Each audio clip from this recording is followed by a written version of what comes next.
வசந்தத்தின் சொந்தங்கள் அனைவருக்கும் இஸ்லாத்தின் இனிய காணிக்கை உரித்தாகட்டும். அன்பு சலாம், அஸ்ஸலாமு அலைக்கும் வரஹ்மத்துல்லாஹி வபரகாத்துஹு.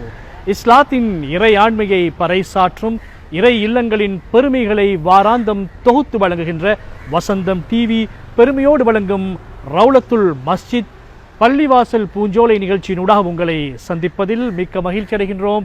எல்லா புகழும் அல்லாஹ்வுக்கே. இந்த வாரமும் மிக முக்கியமான ஒரு பள்ளிவாசலின் சிறப்புகளோடு நாம் உங்களை சந்திக்க வந்திருக்கின்றோம். வாருங்கள் நிகழ்ச்சிக்குள் செல்வோம். அல்லாஹு அக்பர், அல்லாஹு அக்பர், அல்லாஹு அக்பர், அல்லாஹு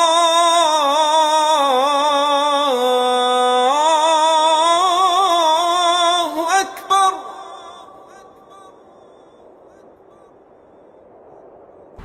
மறை கூறியபடி பிறை பார்த்து பிறை செய்தியை பீரங்கியில் அறிவிக்கும் ஒரு பள்ளிவாசலிலிருந்து தான் நாம் இவ்வாரம் உங்களை சந்திக்கின்றோம். கொழும்பு மத்தியிலே அமைந்திருக்கின்ற கொழும்பு பெரிய பள்ளிவாசலில் இருந்துதான் இவ்வாரத்திற்குரிய ரவுலத்துல் மஸ்ஜித் பள்ளிவாசல் பூஞ்சோலை நிகழ்ச்சி உங்களை சந்திக்கிறது. அஷ்ஹது அல்லா இலாஹ இல்லல்லாஹ்.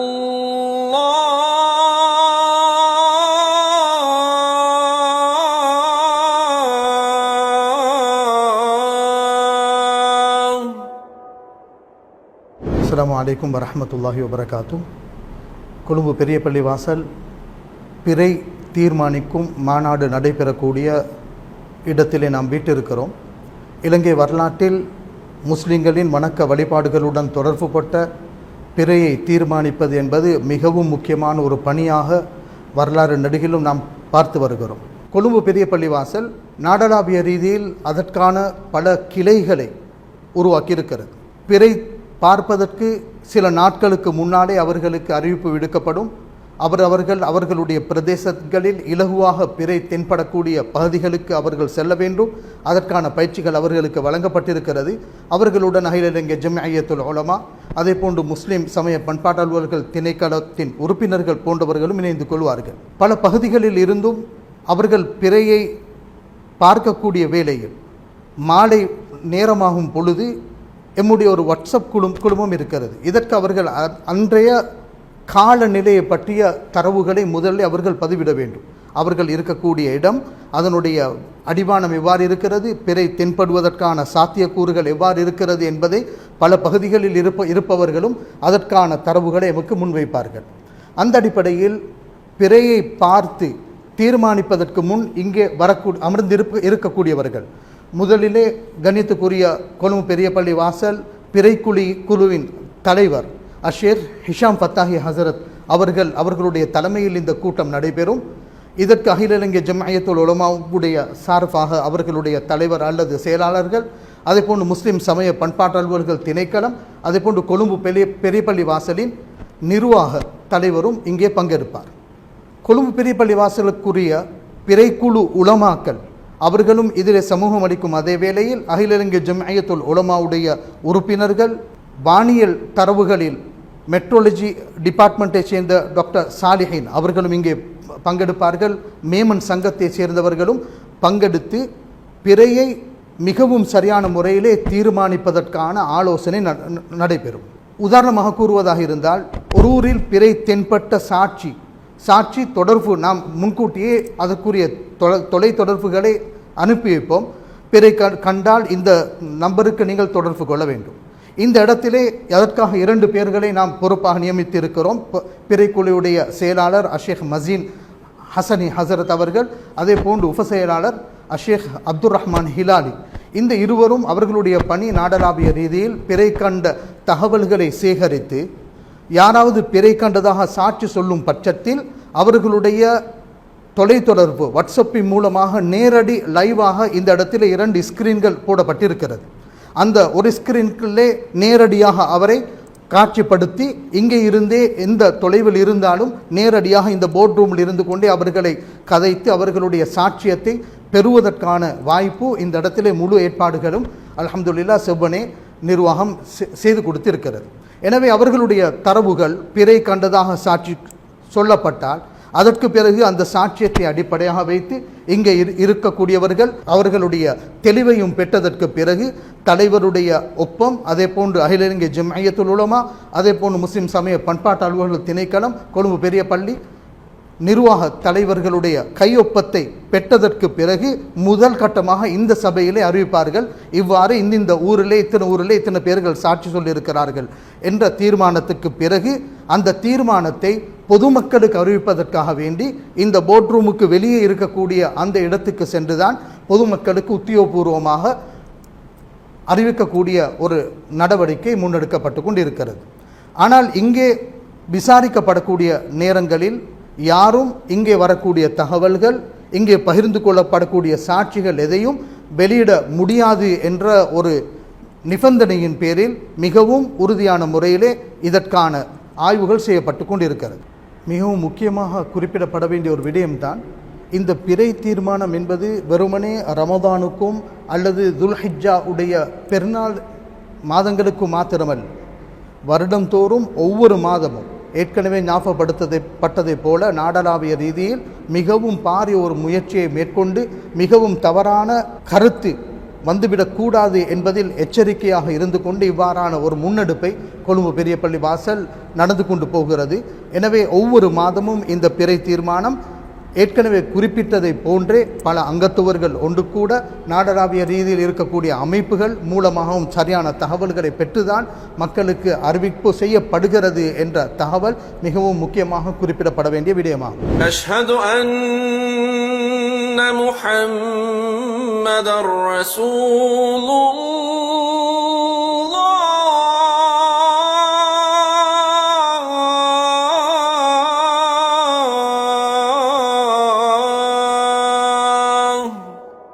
அரசு அங்கீகாரம் பெற்ற தீர்மானம், கொழும்பு பெரிய பள்ளி வாசலுடைய பிறை தீர்மானம் என்பது அரசு அங்கீகாரம் பெற்ற ஒரு தீர்மானம் என்பதை ஞாபகப்படுத்தினோம். அதற்கான அழகிய ஒரு சான்றிதழ் தான் இந்த இடத்தில் வைக்கப்பட்டிருக்கக்கூடிய பீரங்கி. இலங்கை சுதந்திரம் பெறுவதற்கு முன்னால் பிரிட்டிஷ் அரசாங்கத்தின் மூலமாக கொழும்பு பெரிய பள்ளி வாசலுக்கு இந்த பிறை அறிவிப்பை உத்தியோகபூர்வமாக அறிவிப்பதற்கான ஒரு ஊடகமாகவே இந்த பீரங்கி பயன்படுத்தப்பட்டு வந்திருக்கிறது. குறிப்பாக 2 பெருநாளுடைய தினம் இதனை அறிவிப்பதற்காக வேண்டி இந்த இடத்தில் ஒரு குண்டை அவர்கள் அனுப்புவார்கள். அது உயர சென்று அது வெடித்துவிடும்.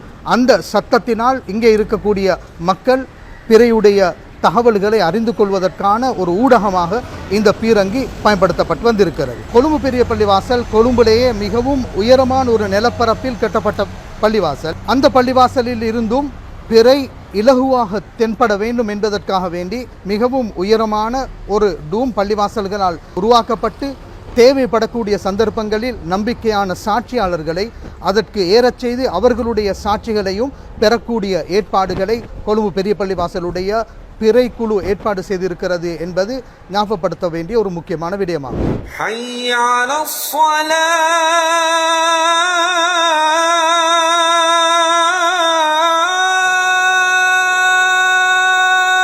கொழும்பு பெரிய பள்ளிவாசல் இலங்கை முஸ்லீம்களின் வரலாற்றுடன் தொடர்புபட்ட மிகவும் முக்கியமான ஒரு பள்ளிவாசல்.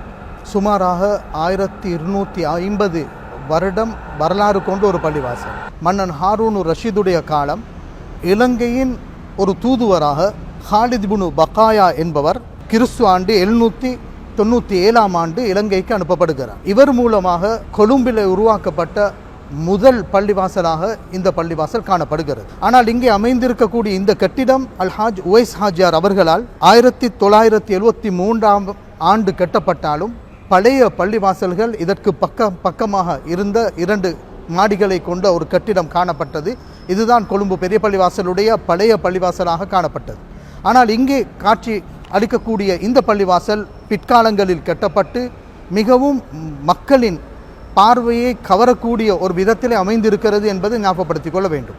காரணம், இந்த இடத்தில் ஒரு ஹத்தீப் மிம்பரிலே அமர்வாராக இருந்தால் இந்த பள்ளியில் எந்த பாகத்தில் இருப்பவரும் இமாமை பார்க்கும் விதத்திலே இந்த இடத்தில் மிம்பர் அமைக்கப்பட்டிருப்பது என்பது இந்த பள்ளிக்குரிய ஒரு சிறப்பம்சமாகவே நாம் பார்க்க வேண்டும். இந்த பள்ளிவாசல் வகுஃப் சபையிலே பதிவு செய்யப்பட்டிருக்கும் அதே வேளையில் 1986ஆம் ஆண்டு பாராளுமன்றத்திலும் அங்கீகரிக்கப்பட்டு பதிவு செய்யப்பட்ட ஒரு பள்ளிவாசலாகும்.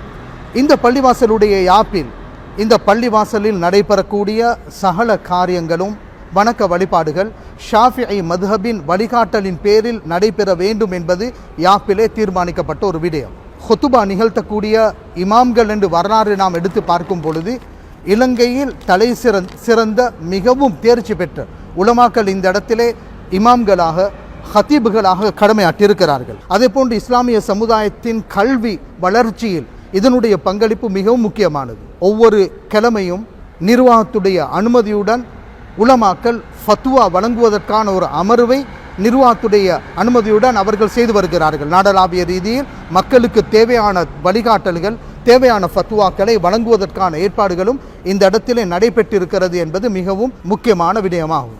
அப்பாசிய ஹிலாஃபத்திலே உருவாக்கப்பட்ட ஒரு பள்ளிவாசலாக கொழும்பு பெரிய பள்ளிவாசல் பார்க்கப்படக்கூடிய அதே வேளையில் இந்த இடத்தில் நீங்கள் பார்க்கக்கூடிய ஹமீதியா மண்டபம், இது இலங்கை அரசாங்கத்தால் புராதன ஒரு வசுவாக அங்கீகரிக்கப்பட்ட ஒரு கட்டிடம்.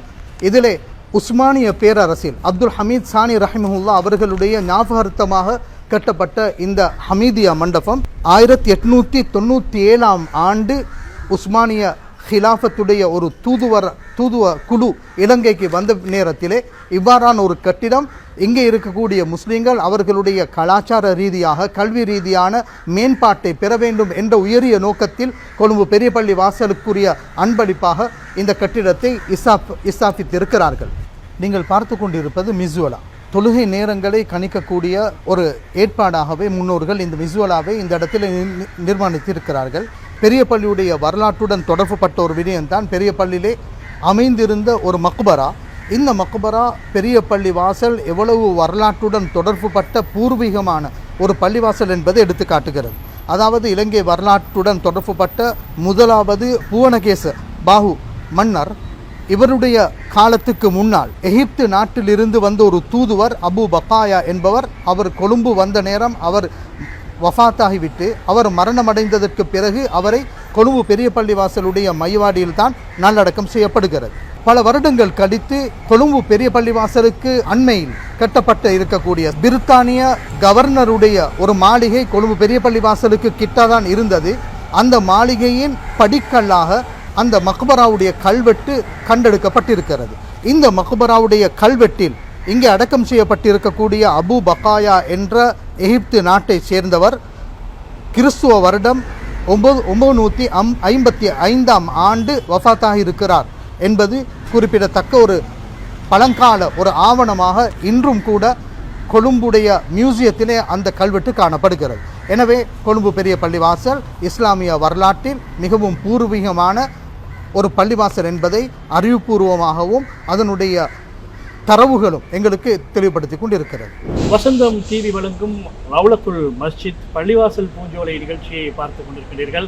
எமது ஒவ்வொரு நிகழ்ச்சியிலும் நாங்கள் முக்கியமான தலைப்பிலே கண்ணியத்துக்குரிய உலமாக்களோடு கலந்துரையாடுவது வழமை.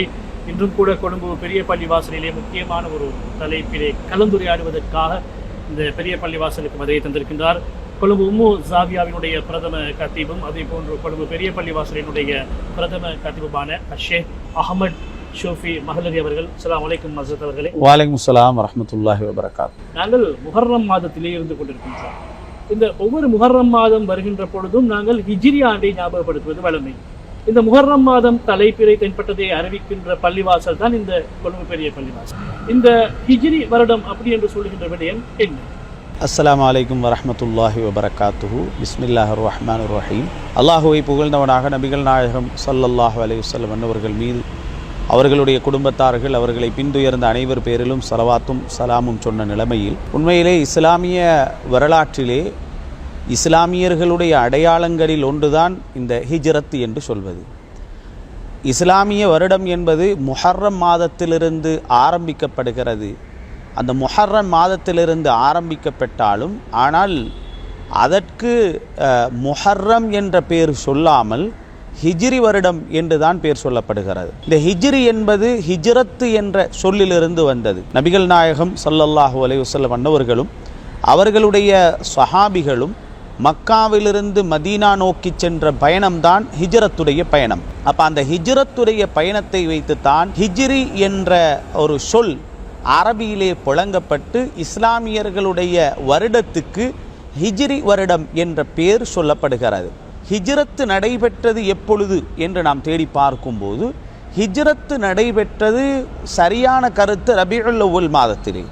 ஆனால் முஹர்ரம் மாதம்தான் இஸ்லாமியர்களுடைய வருடத்துடைய ஆரம்பமாக கணிக்கப்படுகிறது. இதற்கெல்லாம் காரணம் சையதுனா உமர் இப்னுல் கத்தாப் ரலியல்லாஹு அன்ஹு அவர்களுடைய ஆட்சி காலத்தில் அவர்கள் பல நாடுகளுடன் சென்று பல நாடுகளிலே கைப்பற்றி பெரிய ஒரு ஆட்சியை செய்தவர்கள். உமர் இப்னுல் கத்தாப் ரலியல்லாஹு அவர்களுடைய காலத்தில் தான் ரோம் பாரசீகம் எல்லாம் கைப்பற்றப்பட்டது. அந்த நேரத்திலே லெட்டர்கள் எழுதும்போது அதிலே திகதி குறிப்பிட்டால்தான் நன்றாக இருக்கும் என்ற அடிப்படையில் அவர்களுடைய முயற்சியின் மூலமாக ஒரு ஆலோசனை குழு கூடப்படுகிறது. இஸ்லாமியர்களுடைய வருடத்தை எதிலிருந்து ஆரம்பிக்கலாம் என்ற ஒரு கலந்துரையாடல் வந்த நேரத்தில் பலவிதமான கருத்துகள் சொல்லப்பட்டது. எல்லோராலும் ஏகோபித்து முடிவெடுக்கப்பட்டது எது என்றால், பெருமானாருடைய வாழ்க்கையில் நிறைய நிகழ்வுகள் நடந்தது, நிறைய போர்களில் கலந்து கொண்டு இருக்கிறாங்க, நிறைய பிரச்சனைகளை சந்திச்சு இருக்கிறாங்க. ஆனால் ஒரு தியாகமாகவும் அதே நேரத்தில் யாராலும் இனிமேல் செய்ய முடியாத யாராலும் செய்ய முடியாது அப்படியான ஒரு அமல் அது ஹிஜ்ரத்து தான். எனவே அதை வைத்து இஸ்லாமியர்களுடைய வருடம் ஹிஜ்ரி கணக்கிலிருந்து தொடங்கலாம் என்ற கருத்து முன்வைக்கப்பட்டு அது கபூலாக்கப்பட்டு இஸ்லாமியர்களுடைய வருடம் ஹிஜ்ரி வருடத்திலிருந்து தான் ஆரம்பிக்கப்பட வேண்டும் என்ற முடிவு எடுக்கப்படுகிறது. ஹிஜ்ரி ஆண்டு உமர் ரலியல்லாஹு அன்ஹு அவர்களுடைய காலத்திலே இருந்து கணிப்பிடப்பட்டாலும் கூட கண்மணி நபிகள் நாயகம் ஸல்லல்லாஹு அலைஹி வஸல்லம் அவர்களுடைய காலத்திலே இந்த மாதங்களும் இருந்தது தானே, அல்லது ஹிஜ்ரிக்கு பிறகுதான் இந்த மாதங்கள் வந்ததா என்கின்ற ஒரு சந்தேகம் வரலாம். மாதங்கள் என்று வரும்போது நபிகள் நாயகம் ஸல்லல்லாஹு அலைஹி வஸல்லம் அன்னவர்களுக்கும் உமர் இப்னுல் கத்தாப் ரலியல்லாஹு அன்ஹு அவர்களுடைய ஆட்சி காலத்துக்கும் ரொம்ப தூரம் இல்லை, அதே காலம்தான். என்ன நாயகம் ஸல்லல்லாஹு அலைஹி வஸல்லம், அதுக்கப்புறம் அபூபக்கர் சித்திக் ரலியல்லாஹு அன்ஹு, அதுக்கப்புறம் உமர் ரலியல்லாஹு தஆலா. அதாவது இந்த வருடத்தை முஹர்ரம் மாதங்கள் இருக்குது, மாதங்கள் ஆல்ரெடி சொல்லப்பட்டாச்சு. என்ன குர்ஆனிலே அல்லாஹ் தஆலா சொல்லிட்டான், இன்ன இத்தத்த ஷுஹூரி இந்தல்லாஹி 12 ஷஹ்ரன் ஃபீ கிதாபில்லாஹ். குர்ஆனுடைய ஆயத்தை சொல்லியாச்சு. வருடத்துடைய மாதங்கள் 12, ஃபீஹா அர்பஅத்துன் ஹுரும், அதிலே சங்கையான மாதங்கள் 4 மாதங்கள் என்று அல்லாஹ்வே சொல்லிட்டான். ஒவ்வொரு மாதங்களுடைய பெயர்களையும் கூட நபிகள் நாயகம் ஸல்லல்லாஹு அலைஹி வஸல்லம் சொல்லிட்டாங்க. ஒரு ஹதீஸிலே வருகிறது, ஷஹ்ருல்லாஹில் முஹர்ரம், சங்கையான அல்லாஹ்வுடைய மாதம் முஹர்ரம் என்று நபிகள் நாயகம் ஸல்லல்லாஹு அலைஹி வஸல்லம் அவங்களே சொல்லிட்டாங்க. அப்படி பார்க்கும்போது இன்னும் ஒரு ஹதீஸில் வருகிறது, ரஜப் என்ற பெயரிலே வருகிறது, ஷஅபான் என்ற பெயரே வருகிறது. மாதங்கள் இருந்தது. ஆனால் இந்த மாதங்கள் இருந்தாலும் நம்முடைய வருடம் என்பது எதனுடைய பெயருடன் இணைத்து சொல்லப்பட வேண்டும். பெருமானாருடைய பிறப்பா, இப்போ நம்ம மீலாதி கணக்கு என்போம், அது என்ன, மீலாது ஈசா, ஈசா அலைஹிஸ்ஸலாத்துடைய பிறப்பு. அப்போ பெருமானாருடைய பிறப்பா, அவர்களுடைய வஃபாத்தா, அல்லது மக்கா வெற்றியா, எதிலிருந்து இந்த கணக்கை நாங்கள் தொடங்கலாம்? மாதங்கள் நீங்கள் கேட்பது போல மாதங்கள் எல்லாம் முடிந்து விட்டது. இருந்தாலும் ஒரு ஒரு ஒரு பேர் உருவாக வேண்டும். எதிலிருந்து நாம் இதை சொல்லலாம்? ஃபத்ஹு மக்காவில் இருந்தா, பெருமானாருடைய பிறப்பில் இருந்தா, பெருமானாருடைய வஃபாத்தில் இருந்தா என்று வரும்போது அந்த ஆலோசனை குழு முடிவெடுக்கிறது ஹிஜ்ரி பொருத்தமாக இருக்கும், ஹிஜ்ரத்து பொருத்தமாக இருக்கும். எனவேதான் அதிலிருந்து ஒரு முடிவெடுக்கப்பட்டு ஹிஜ்ரத் என்ற சொல்லிலிருந்து ஹிஜ்ரி என்ற பெயர் எடுக்கப்பட்டு அது உலகளாவிய ரீதியில் இன்றைய ஹிஜ்ரி 1447வது வருடத்திலே நாம் முஹர்ரத்துடைய மாதத்திலே இருந்து கொண்டிருக்கும். இன்னும் ஒரு விடயம் அதிலே நாம் ஞாபகப்படுத்த வேண்டும். ஹிஜ்ரத்தை எடுப்பதற்குரிய மிக முக்கியமான காரணங்கள் ஒன்று, ஹிஜ்ரத் மாதிரி ஒரு அமல் கிடையாது. ஃபத்ஹு மக்கா எப்பொழுது நடந்ததோ, ஹிஜ்ரி 8ல் நடந்தது. நடந்ததுக்கு பின்னால லா ஹிஜ்ரத் பஅதல் ஃபத்ஹ், ஃபத்ஹு மக்காவுக்கு பின்னால் ஹிஜ்ரத் என்ற ஒன்று பேச்சு கிடையாது. இப்போ மக்காவுக்கு மதீனாவுக்கு போகிறவங்க மக்காலேருந்து பல தடவை மதீனா போவாங்க, மதீனாலேருந்து பல தடவை மக்கா போவாங்க, அதெல்லாம் ஹிஜ்ரத் ஆகிறாது, அது முடிஞ்சாச்சு. அந்த சான்ஸ் இப்போ யாருக்குமே கிடையாது, அது அது அது அது முடிந்து விட்டது. அதே நேரத்தில் இன்னும் ஒன்று என்னன்னு கேட்டால், உலகத்தில் ஒரு மனிதன் மிக காயப்படுத்தப்படக்கூடிய ஒரு இடம்தான் சொந்த ஊரிலிருந்து வெளியாக்கப்படுவது. இப்போ நம்மளே சொல்லலாம் இல்லையா, உங்களோட சொந்த ஊரிலிருந்து அஃபாஸ் நீங்கள் ஊரை விட்டு போயிருங்க அண்டா, நீங்கள் விரும்பி போகிறது ஒன்று, இனிமேல் இந்த ஊருக்குள் வராமல் வந்தால் உங்களை தாக்குவோம், உங்களுக்கு அநியாயம் செய்வோம், உங்களோட இடத்தை அப்படியே விட்டுட்டு போகணும், உங்களோட பொருளெல்லாம் இங்கே எடுத்துகிட்டு போகக்கூடாது என்று சொன்னால் அதைவிட மனதளவில் தாக்கப்படுவது வேறொன்றும் கிடையாது. அதே நேரத்தில் என்ன யோசிக்கணும் என்னென்னு கேட்டென்றால், தாக்கப்படுவது என்பது நம்ம படிச்சிருக்கிறோம், இஸ்லாமிய சட்டங்களில் ஒன்று, கடுமையான சட்டங்களில் ஒன்று தான் விபச்சாரம் செய்தால் அவன் திருமணம் முடிக்காதவனாக இருந்தால் 100 கசையடி கொடுக்கணும். அதோட இன்னும் ஒன்று இருக்குது தெரியுமா, ஒரு வருடம் அவனை ஊரை விட்டும் வெளியனுப்ப வேண்டும். 100 கசைடியை விட மோசமானது என்ன தெரியுமா? அந்த ஊரை விட்டும் வெளியே அனுப்புறது. நீ ஊருக்குள்ள வரக்கூடாது. இது ஹிஜ்ரத் என்பது அவ்வாறு தான். ஒரு மனிதரை ஊரை விட்டும், நாட்டை விட்டும், சொந்த இடத்தை விட்டும், வீட்டை விட்டும், உறவுகளை விட்டும் வெளியாக்கப்பட்டார்கள் மட்டுமல்ல, எல்லாத்தையும் விட்டுட்டு போயிடும். நீங்க திரும்ப அங்க வர முடியாது. இதை அல்லாஹ்வுக்காக வேண்டி செஞ்சாங்கல்ல. யாருக்காக செஞ்சாங்க? உயிர் பயத்துக்காக. உயிருக்கு பயப்படல அவங்க. யாருக்காக செஞ்சாங்க? அல்லாஹ்வுக்காக வேண்டி அந்த தியாகத்தை அவர்கள் செய்ததினால ஹிஜ்ரத் மாதிரி ஒரு அமலை உலகத்தில் பார்க்க முடியாது. நபிகள் நாயகம் ஸல்லல்லாஹு அலைஹி வஸல்லம் பண்ணவங்க ஹிஜ்ரத்தில் கலந்து கொண்ட ஒவ்வொருவருக்கும் பெரும் பெரும் பாக்கியங்களை, அது ஒரு சஹாபியோட வரலாறுல சொல்லப்படுகிறது. அவருக்கு 120 வயது. அவர் சொல்றாரு, நான் ஹிஜ்ரத்து போகணும் அப்படின்றான். ஹிஜ்ரத்து போறதுக்கு என்னங்க உங்களுக்கு முடியாது, உங்களால் போக முடியாது, நடக்க முடியாது. அவர் சொன்னார், என்னை ஒரு கட்டிலில் வச்சு என் பிள்ளைகள் 4 பேரும் என்னை தூக்கி கொண்டு போங்கோண்டான். தூக்கி கொண்டு போகிற வழியில் அவர் இடையில வஃபாத், அந்த சஹாபி. இப்போ எல்லாருக்கும் பிள்ளைகளுக்கு கவலை வருது, நாங்கள் இவ்வளோ கஷ்டப்பட்டு அவரை தூக்கிட்டு வந்தோம், ஆனால் அவர் வார வழியில் அவர் வஃபாத் ஆகிட்டாரே என்று நினைக்கும் போதுதான் அல்லாஹ்வுடைய குர்ஆனுடைய வசனம் வருகிறது. ஒருவர் தன்னுடைய வீட்டை விட்டும் ஹிஜ்ரத்து செய்து வெளியாகி அவர் இடையிலே வஃபாத்தானால் அவருக்கும் ஹிஜ்ரத்துடைய கூலி வழங்கப்படும் என்று குர்ஆனுடைய வசனம் அவருடைய விஷயத்தில் இறங்குது. அப்போ அவ்வளோ ஒரு பாக்கியம் நிறைந்தது தான் அந்த ஹிஜ்ரத். அதனால தான் அந்த ஹிஜ்ரி என்ற சொல், ஹிஜ்ரி என்ற வருடம் இஸ்லாமியர்களுடைய அடையாளமே அதுதான் நம்முடைய அடையாளம். உண்மையிலே அப்படி சொல்ல போனால் அதுதான்.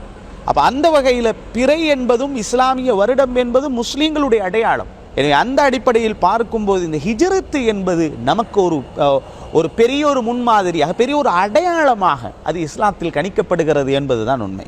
ஹஸரத் அவர்களே, அதாவது இந்த ஹிஜ்ரத்தினுடைய விடயத்தை நீங்கள் சொல்கின்ற பொழுது இன்னும் ஒரு விடயத்தை கதைக்காமல் விடவே முடியாது. அதாவது நபிகள் நாயகம் ஸல்லல்லாஹு அலைஹி வஸல்லம் அவர்கள் மக்காவிலிருந்து ஹிஜ்ரத் செல்கிறார்கள். அங்கே மதீனா வாசிகளுடைய மனநிலை எப்படி இருந்தது, அல்லது அவர்கள் எப்படி இந்த நபிகள் நாயகம் ஸல்லல்லாஹு அலைஹி வஸல்லம் அவர்களோட தலைமையிலான அந்த தூதுக்குழுவினரை வரவேற்றார்கள்? உண்மையிலே இது சுருக்கமான ஒரு சின்ன விடயத்தில் பேசப்படுவதல்ல. ஹிஜ்ரத் என்பது மிக ஆழமாக, மிக நீளமாக சொல்லப்போனால் வரலாற்றிலே நான் சில ஹுதுபாக்களிலே சொல்வது உண்டு. ஹிஜ்ரத்தை பற்றி ஹுதுபாவில் அரை மணி நேரத்தில் சொல்வது என்பது அது யாராலும் முடியாத ஒரு விடயம். அந்த அளவுக்கு நீளமான ஒரு தகவல் அது. மதீனா வாசிகள் நபிகள் நாயகம் ஸல்லல்லாஹு அலைஹி வஸல்லம் அன்னவர்களுடைய வருகையை எதிர்பார்த்திருந்தார்கள். நாயகம் ஸல்லல்லாஹு அலைஹி வஸல்லம் அபூபக்கர் சித்திக் ரலியல்லாஹு அன்ஹுவர்களுடன் தௌர் குகையிலே வந்து தங்கி அங்கிருந்து வந்தார்கள். சரியாக பெருமானார் நடந்த நடையுடைய எண்ணிக்கை நாட்கள் கிட்டத்தட்ட 12 நாட்கள். மக்காவிலிருந்து மதீனாவுக்கு நடந்த நாட்கள் 12. ஸல்லல்லாஹு அலைஹி வஸல்லம் பண்ணவங்க மதீனாவுக்கு கிட்ட வந்துட்டாங்க. கிட்ட வந்தாலும் அல்லாஹ்வுடைய தூதர் ஸல்லல்லாஹு அலைஹி வஸல்லம் முதலாவது என்ன தெரியுமா செஞ்சாங்க? குபா என்ற இடத்துல வந்து இறங்கினாங்க ஸல்லல்லாஹு அலைஹி வஸல்லம். அந்த குபா என்ற இடத்துல முதலாவது பள்ளிவாசலை உருவாக்குறாங்க ஸல்லல்லாஹு அலைஹி வஸல்லம். பள்ளிவாசல் உருவாக்கப்பட்டதுக்கு பின்னால அந்த அந்த அந்த பள்ளிவாசல் பாராட்டப்படுது. லமஸ்ஜிதுன் உஸ்ஸிஸ அல தக்வா, தக்வாவின் மீது ஃபவுண்டேஷன் போடப்பட்டது என்றே பாராட்டப்படுது. அல்லாஹ் சொல்றான், ஃபீஹி ரிஜாலுன் யுஹிப்பூன அன் யத்தஹரு. அல்லாஹ் குர்ஆன்ல சொல்றான், அங்க ஒரு கூட்டம் இருக்கிறாங்க, அந்த குபாவாசிகள், அவங்க சுத்தமாக இருப்பதை விரும்புவார்கள். ஏன்னா அவங்களோட ஸ்பெஷல் என்னன்னு கேட்டால், அந்த குபாவாசிகள் வந்து சிறுநீர் கழித்தால் கல்லை கொண்டு சுத்தம் செய்யலாம், தண்ணியை கொண்டும் சுத்தம் செய்யலாம். ஆனால் அந்த மக்கள் என்ன செய்வாங்க தெரியுமா? கல்லையும் கொண்டு சுத்தம் செஞ்சு தண்ணியையும் கொண்டு சுத்தம் செய்வாங்க. அந்த இடத்துல ஒரு பள்ளியை நாயகம் ஸல்லல்லாஹு அலைஹி வஸல்லம் உருவாக்குறாங்க. இப்போ கூட உம்ராவுக்கு ஹஜ்ஜிக்கு போகிறவங்களுக்கு ஒரு விடயத்தை சொல்லித்தானே, மதீனா பள்ளியில் உது எடுத்துக்கொண்டு வெளியே வாங்க, வெளியே வந்ததோட டாக்ஸி இருக்குன்னு நினைக்க 10 ரியால் எடுப்பாங்க. அதை எடுத்துக்கொண்டு போய்த்து உது செஞ்சு கொண்டு அந்த டாக்ஸியில் போய்த்து அந்த குபா பள்ளியில் 2 ரக்காத்து சுன்னத்து தொழுதால் ஒரு உம்ராவுடைய நன்மை கிடைக்கும் நபிகள் நாயகம் ஸல்லல்லாஹு அலைஹி வஸல்லம் சொன்னாங்க. அப்போ அங்கே போய் இருந்ததோடு இந்த மதீனா வாசிகளுக்கு அந்த சொல்லுவோங்களே, ஆக்க பொறுத்தவங்களுக்கு ஆற பொறுக்க முடியலன்னு, எதிர்பார்ப்பு எவ்வளவோ, அன்பு எவ்வளவோ, அதனுடைய அடிப்படையில் அவங்களால் இருக்க முடியல. இப்போ வருவாங்க. சில பேர்கள் மலைகளுடைய உச்சியில் அப்படியே நின்றுட்டாங்க, கீழே இறங்காம. முஹம்மது நபி எப்பொழுது வருவார்? தங்களுடைய தேவைக்கு கீழே இறங்குவாங்க, திரும்ப மர உச்சிக்கு போயிடுவாங்க. மலைகளுடைய உச்சியில் இருப்பாங்க, தேவைக்கு வருவாங்க, திரும்ப மலை உச்சிக்கு போ.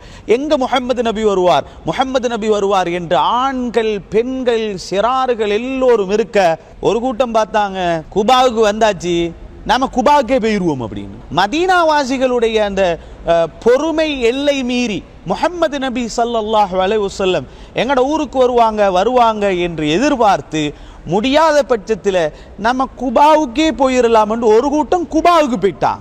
குபாவுக்கு போயிட்டு அங்கு இருந்து நபிகள் நாயகம் ஸல்லல்லாஹு அலைஹி வஸல்லம் அன்னவர்களுடைய சஹாபிகளுடன் சேர்ந்து நம்ம ரசூலுல்லாவும் ஸல்லல்லாஹு அலைஹி வஸல்லம் அன்னவங்களும் சஹாபிகளும் சேர்ந்து மொத்தமாக நாம் வந்து விடலாம் என்று அவர்களுடைய எதிர்பார்ப்பு அந்த அளவுக்கு கூடி அங்க போய்த்துட்டு வாராங்க. இப்ப நல்லா விளங்கிக்கோங்க, ஒரு கூட்டம் குபாவுக்கு போயிட்டாங்க, எதிர்பார்த்து முடியல, நம்ம குபாவுக்கு போயிடுவோம். ஒரு கூட்டம் போக இங்குள்ளவங்களுடைய எதிர்பார்ப்பு, பெண்கள் சிறு பிள்ளைகள் எல்லாருடைய எதிர்பார்ப்பும் இப்ப வருவாங்க என்று இருக்கும்போது தூரத்தில் ஒரு பெரும் படை கூட்டமாக வருவதை காணுகிறது. நாங்க சொல்லுவோமே 50 நாள் 10 நாள் 15 நாள் வெயிட் பண்ணி ஒரு ஆள் வாராருண்டா, ஒரு நாள் வெயிட் பண்ணி அரை மணி நேரம் வெயிட் பண்ணினால எவ்வளவு எதிர்பார்ப்பு இருக்கும். எதிர்பார்த்த கூட்டம் வரும்போது என்ன செய்யலாம்? தல அல் பதுரு அலைனா என்ற கசீதாவை படிச்சு, ரபான் அடித்து கசீதா படித்து, ஆண்கள் பெண்கள் சிறுவர்கள் எல்லோரும் சேர்ந்து முஹம்மது நபி ஸல்லல்லாஹு அலைஹி வஸல்லம் அன்னவங்களை அந்த மதீனாவுக்குள் அப்படித்தான் எடுத்தாங்க. மதீனா வாசிகள் ரசூல் ஸல்லல்லாஹு அலைஹி வஸல்லம் மதீனாவுக்கு வரும்போது செய்த முதல் அமல் கசீதா பாடி அவர்களை வரவேற்றல். அந்த எதிர்பார்ப்பு தான் அவர்களுடைய வாயில இருக்கக்கூடிய அந்த மனதில் இருக்கக்கூடிய அன்பை கசீதாவாக ஒரு பைத்தாக வெளிப்படுத்தி அவர்கள் பாடி பெருமானார வரவேற்றாங்க. உண்மையில் ஹஸரத் அவர்கள் சொன்ன அந்த கசீதாவை கூட இந்த நிகழ்ச்சியில் அடுத்து நீங்கள் பார்க்கலாம். இவ்வளவு நேரமும் நாங்கள் ஹிஜ்ரத் சம்பந்தமான விடயங்களை கலந்துரையாடி இருந்தோம். கலந்துரையாடலிலே வந்து பங்கேற்று பயனுள்ள பல்வேறு கருத்துக்களை தெரிவித்தமைக்காக கொழும்பு உம்மு ஜாவியா மற்றும் கொழும்பு பெரிய பள்ளிவாசலினுடைய பிரதம கத்தீப் ஷேக் அஹ்மத் சூஃபி மஹ்லரி ஹஸரத் அவர்களுக்கு வசந்தம் டிவி சார்பாக நாங்கள் எங்களுடைய நன்றிகளை தெரிவித்துக் கொள்கின்றோம். ஜஸாக்கல்லாஹு ஹைரன். அல்லாஹ் பாரிக் அல்லாஹ் பாரிக். طلع البدر علينا من ثنيات الوداع وجب الشكر علينا ما دعا لله داعي أيها المبعوث فينا جئت بالأمر المطاع قد لبثنا ثوب عز بعد تلفيق الرقاء أنت في الكل جميل وجمال يا مطاع ورضعنا ساري وصلي قبل أيام الرضاع ربنا صلي على من حل في خير البقاء واصبر لسترا علينا يا مجيبا كل داعي صلى الله على محمد صلى الله عليه وسلم صلى الله على محمد يا ربي صل وسلم لا إله إلا الله لا إله إلا الله لا إله إلا الله محمد رسول الله. மறை கூறும் இறை வசனங்களை அறைகூவும் இறை இல்லங்களின் சிறப்பை உலகம் முழுவதும் எடுத்துக்காட்டும் வசந்தம் வழங்கும் ரவுலத்துல் மஸ்ஜித் பள்ளிவாசல் பூஞ்சோலை நிகழ்ச்சியை இதுவரை பார்த்து ரசித்தீர்கள். இன்ஷா அல்லாஹ் அடுத்த வாரமும் இன்னும் ஒரு இறை இல்லத்திலிருந்து உங்களை சந்திக்கும் வரை உங்களிடமிருந்து விடைபெறுகின்றோம். விடைபெற்றுக் கொள்ளும் நான் உங்கள் நண்பன் அஃபாஸ் முகமது. அஸ்ஸலாமு அலைக்கும் வரஹ்மத்துல்லாஹி வபரகாத்துஹு.